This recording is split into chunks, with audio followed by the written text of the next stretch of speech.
आज हम लोग करने वाले हैं व्यक्तिवाचक और जातिवाचक संज्ञा में अंतर। नाम तो बहुत छोटा सा है और हमें समझ में भी आ जाता है, लेकिन क्या होता है कि जब सामने आता है हम समझ ही नहीं पाते कि ये व्यक्तिवाचक है या जातिवाचक है। आज की क्लास में अगर आप पूरी लास्ट तक देखेंगे तो आपको 100% व्यक्तिवाचक और जातिवाचक में जो अंतर है समझ में आ जाएगा और आपके सामने कोई भी वर्ड आए आप उसको तुरंत पहचान लेंगे कि ये व्यक्तिवाचक है या जातिवाचक है। तो चलिए शुरू करते हैं। वीडियो में लास्ट तक बने रहना और पक्का आपको समझ में आ जाएगा, और समझ में आएगा तो हमें कमेंट करके ज़रूर बताइएगा। चैनल को लाइक कीजिएगा, शेयर कीजिएगा, सब्सक्राइब कीजिएगा। ठीक है, चलिए शुरू करते हैं। शुरू करते हैं हम लोग इसकी डेफिनेशन यानी कि परिभाषा से, जो हमने पहले भी बहुत बार पढ़ चुकी है लेकिन समझ में नहीं आती। समझ में आती है तो भूल जाते हैं, कोई बात नहीं, फिर पढ़ते हैं दोबारा।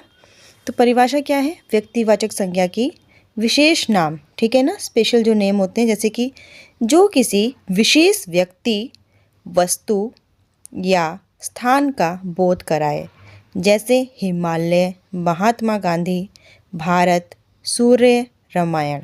ठीक है, व्यक्तिवाचक संज्ञा क्या होती है? जो किसी स्पेशल व्यक्ति विशेष का बोध कराता है।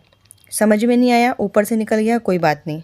जातिवाचक सुनो, सामान्य नाम जो पूरी जाति का, वर्ग का या समूह का बोध कराते हैं, जैसे पहाड़, देश, पुस्तक, लड़का, लड़की, स्कूल। अब ये भी समझ में नहीं आया, कोई बात नहीं, अब हम दोबारा करते हैं। ठीक है, तो देखिए, विशेष मतलब होता है कि अगर आपको हम उसका नाम बताएंगे तो आप समझ जाओगे कि किसके बारे में बात कर रहे हैं। जैसे कि हिमालय, अब हिमालय 50 तो है नहीं, हिमालय तो एक ही है ना। अगर हम आपसे बात करेंगे हिमालय, क्या हिमालय 50 है? कि कोई आपको बोलेगा हम तो हिमालय जा रहे हैं जी, तो आप पूछोगे अरे कौन से वाले हिमालय जा रहे हो, इधर वाला या उधर जा रहे हो? नहीं कह सकते ना। तो विशेष मतलब होता है कि जिसका नाम आपको लें आप समझ जाओ कि हम किसके बारे में बात कर रहे हैं, तो वो क्या होता है? व्यक्तिवाचक संज्ञा। जैसे हिमालय है, समझ गए। अब महात्मा गांधी, अब महात्मा गांधी जी कोई 10-20 तो है नहीं, एक ही है ना महात्मा गांधी। तो अगर आपको बोलेंगे कि आप महात्मा गांधी के बारे में लिखें, महात्मा गांधी के बारे में बताएं, आप महात्मा गांधी से क्या समझते हैं, महात्मा गांधी को कितना समझते हैं, तो अब आप ये तो नहीं बोलोगे मैम कौन से वाला महात्मा गांधी, मैम वहीं चाटा मारेगी तुम्हें, है ना, क्योंकि महात्मा गांधी तो एक ही है। जब भी हमें महात्मा गांधी की बात की जाती है तो हम समझ जाते हैं कि महात्मा गांधी जी के बारे में बात हो रही है। ठीक है, तो ये भी क्या है? व्यक्ति विशेष हैं, यानी कि इनका नाम लेते ही हम ये नहीं पूछ सकते कि कौन सा, जिसमें हमें सब क्लियर हो कि किसके बारे में बात हो रही है, और कौन से नाम का सवाल हमारे दिमाग में आया ही नहीं। आप पूछ सकते हो मैम कौन सा हिमालय, कौन सा महात्मा गांधी, या फिर भारत, कौन सा भारत, वहीं पिटोगे तुम, क्योंकि फिक्स है, महात्मा गांधी एक ही हैं, भारत एक ही है, हिमालय एक ही है, सूर्य जो सूरज होता है वो भी एक है, और रामायण नाम की जो पुस्तक है वो भी एक ही है। इन सब से आप सवाल नहीं कर सकते कि कौन सा। अगर मैम बोलेंगी, अगर आपसे कोई बोलेगा या किसी भी आपको हिमालय की बात होगी तो आप ये नहीं कह सकते कि कौन सा हिमालय, कौन सा महात्मा गांधी, कौन सा भारत, कौन सा सूर्य, कौन सी रामायण, क्योंकि रामायण एक ही है, सूर्य एक ही है। महात्मा गांधी जी को भी जानते हो आप और हिमालय को भी जानते हो। ठीक है, तो वो सब चीज़ें जिनसे हमारे मन में कोई डाउट ना आए, कोई सवाल ना आए कि कौन सी चीज़ के बारे में बात कर रहे हैं, तो वो क्या होता है? हमारा व्यक्तिवाचक संज्ञा।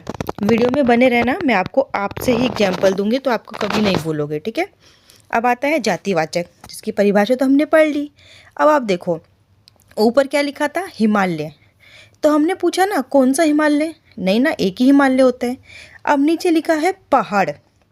ठीक है, अगर आपसे बोला जाए कि पहाड़, अब पहाड़ तो बहुत सारे हैं, आप बोल सकते हो ना कौन सा पहाड़। अब आपको कोई फ्रेंड कहता है अरे मेरा घर तो ना पहाड़ों में है, तो कौन सा पहाड़ है तुम्हारा? ऐसा तो नहीं है कि एक ही पहाड़ है, पहाड़ तो बहुत सारे हैं।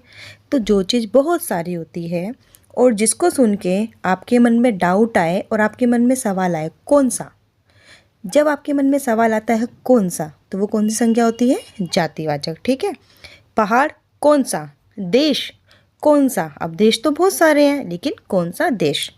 अब एक लड़का आया आपके यहाँ कहीं बाहर से आया, बोला मैं अपने देश को बहुत प्यार करता हूँ, तो तुम बोलोगे तुम्हें पता लगेगा वो कौन से देश की बात कर रहा है? नहीं लगेगा ना। जब तक वो अपने देश का नाम नहीं बताएगा आपको कैसे पता लगेगा कौन सा? तो आप उससे पूछोगे ना तुम्हारा देश कौन सा है? कहेगा नहीं नहीं मैं अपने देश को बहुत प्यार करता हूँ। तुमने फिर पूछा भाई प्यार तो करता है लेकिन तुम्हारे देश का नाम क्या है? क्या नाम है तुम्हारे देश का? कौन सा देश है तुम्हारा? तो हर वो शब्द जिसको सुनने के बाद आपके मन में सवाल आए कि कौन सा, कौन, किसके बारे में बात हो रही है, वह सब होते हैं हमारे जातिवाचक संज्ञा। और जहाँ पे सब कुछ क्लियर होता है वो होता है व्यक्तिवाचक संज्ञा। ठीक है, आपके पापा ने आपको दुकान पे भेज दिया कि बोला बेटा पुस्तक लेकर आओ, जाओ गुड़िया पुस्तक लेकर आओ। तो आप दुकान पे चले गए, है ना, आपने पापा से सवाल ही नहीं पूछा। तो आप दुकान पे चले गए, अंकल से बोल रहे हैं अंकल मुझे पुस्तक दे दो। ठीक है, अंकल ने बोली कौन सी पुस्तक? अब अंकल को तो पुस्तक हर चीज़ की पुस्तक है, साइंस की बुक भी पुस्तक है, एसएसटी की बुक भी पुस्तक है, स्टोरी बुक भी पुस्तक है। अंकल पूछेंगे ना कि कौन सी पुस्तक, लेकिन आपने तो पापा से पूछा ही नहीं कौन सी पुस्तक। तो जिस चीज़ में हमें सवाल आए कि कौन सा, जब हमारे मन में डाउट आए कि किस चीज़ के बारे में बात हो रही है, तो वो होता है हमारा जातिवाचक संज्ञा। ठीक है, लड़का, कौन सा लड़का? अब आपके किसी ने स्कूल में पिटाई कर दी, आप रोते हुए आए, मम्मी मेरी लड़के ने पिटाई कर दी। तो अब आपके पेरेंट जाके आपकी क्लास के सारे बच्चों को तो पीट के नहीं आ सकते ना, आपको बताना पड़ेगा ना कि किस लड़के ने आपकी पिटाई की है। ठीक है, तो आप जाके आपको बताना पड़ा ना कि किस लड़के ने की है। अगर आप बोलोगे लड़के ने पिटाई की है, लड़के ने पिटाई की है, तो फिर वो लड़का कहाँ मिलेगा आपको? फिर तो सारे लड़के पिट जाएंगे, सब लड़कों को डांट पड़ जाएगी। तो जहाँ हमें सवाल आए कौन सा, लेकिन अगर आपने बोल दिया जी मेरी पिटाई तो रवि ने की है, सुरेश ने की है, महेश ने की है, राजेश ने की है, तो जब आप किसी का नाम ले लोगे ना फिक्स, तो वो होगा हमारा व्यक्तिवाचक संज्ञा। लेकिन अगर सिर्फ लड़का बोलोगे तो वो होगी हमारी जातिवाचक संज्ञा। ठीक है, लड़की, ठीक है, अब लड़कियां, किसी लड़की ने किसी का पेन चुरा लिया, मेरा, आप फिर घर पे रोते हुए आए, मम्मी आज लड़की ने मेरा पेन चुरा लिया। अच्छा, तो आपकी मम्मी जाके सारी लड़कियों को तो नहीं चोर बोलेगी ना, आपको बताना पड़ेगा ना कि इस लड़की ने मेरा पेन चुराया है। तो यहाँ पर अगर आप लड़की बोलोगे तो क्या होगा हमारा जातिवाचक संज्ञा, और लड़की का नाम बोलोगे तो व्यक्तिवाचक संज्ञा। ऐसे ही स्कूल, आपसे कोई पूछे कि आप कहाँ पढ़ते हो, तो आपने बोला हाँ हाँ हम तो स्कूल में पढ़ते हैं, तो सामने वाला पूछेगा ना भाई कौन से स्कूल में पढ़ता है, ये तो बता। नहीं नहीं हम तो स्कूल में पढ़ते हैं।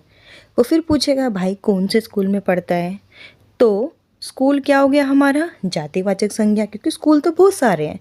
आपके स्कूल बोलने से सामने वाला नहीं समझ पाया कि आप कौन से स्कूल में पढ़ते हो, लेकिन जब आप अपने स्कूल का UVW XYZ जो भी नाम है वो बताओगे तो वो समझ जाएगा कि अच्छा आप इस वाले स्कूल में पढ़ते हो, ओके वेरी गुड। ठीक है, तो आपको समझ में आया होगा व्यक्तिवाचक संज्ञा और जातिवाचक संज्ञा। व्यक्तिवाचक किसी व्यक्ति विशेष के बारे में जिसका नाम लेने से सामने वाला समझ जाए कि आप किसके बारे में बात कर रहे हो। जातिवाचक पूरे ग्रुप का बोध कराता है, जैसे लड़की बहुत सारी लड़की होती है, लड़के बहुत सारे होते हैं, देश बहुत सारे हैं, पहाड़ बहुत सारे हैं, पुस्तक बहुत सारी है, स्कूल बहुत सारे हैं, तो उसमें आप ये नहीं कह सकते कि आप किसके बारे में बात कर रहे हो। तो वो होता है हमारा जातिवाचक संज्ञा। चलिए एक एग्जाम्पल और देते हैं। मान लीजिए आप लंच भूल के आ गए अपना घर पे, ठीक है, फिर आपके पापा आपके स्कूल गए, आपके पापा आपके स्कूल गए और जाकर जो बाहर जो पियोन होते हैं, जो गार्ड होते हैं, उनको बोला कि ना हमारा ना लड़का लंच भूल गया है, आप ना उस क्लास में जाके मेरे लड़के को लंच दे देना। ठीक, तो क्या किया उन्होंने, अंकल ने जाके आपके क्लास में आए और बोला मैम ये ना लड़के का लंच है, उसको दे दीजिए। तो क्या आपका लंच आप तक पहुंच पाएगा? नहीं, क्योंकि आपकी क्लास में आप अकेले लड़के तो हो नहीं। या वो लंच किसी लड़की का भी हो सकता है कि पापा बोलेंगे मेरी लड़की लंच भूल गई है, इसको दे देना। या पियोन आके बोलेगा कि मैम ये ना एक लड़की का लंच है, इसको दे दीजिए। तो क्या वो आपको ज़रूरी है कि वो लंच आपको ही मिले? नहीं ना। तो वो क्या होगा हमारा जातिवाचक संज्ञा, क्योंकि यहाँ पे डाउट है कि कौन लड़का कौन लड़की। लेकिन वही अगर आपके पापा गेट पे बोले कि नहीं मेरा ना लड़का है, मेरा ना लड़का है, राजेश नाम का लड़का है, आप उसको लंच दे देना। फिर आपकी क्लास में आएंगे तो अंकल बोलेंगे राजेश तुम्हारा लंच है, तो वो लंच तुम्हें मिल जाएगा। या फिर तुम्हारे पापा आएंगे लड़की है, मेरी ना प्रिया नाम की लड़की है, वो लंच भूल गई है, आप ना उसको दे देना। फिर वो जो अंकल आएंगे आपकी क्लास में, प्रिया को बोलेंगे प्रिया तुम्हारा लंच है, ले लो। तो समझ में आता है कि प्रिया और राजेश क्या है, हमारी व्यक्तिवाचक संज्ञा है, ठीक है। लेकिन लड़का और लड़की क्या है, हमारा जातिवाचक संज्ञा है। उम्मीद करती हूँ इन सब एग्जाम्पल से आपको व्यक्तिवाचक और जातिवाचक बहुत अच्छे से समझ में आया होगा। जाने से पहले चैनल को लाइक कीजिएगा, शेयर कीजिएगा, सब्सक्राइब कीजिएगा और हमें कमेंट करके बताइएगा, ठीक है।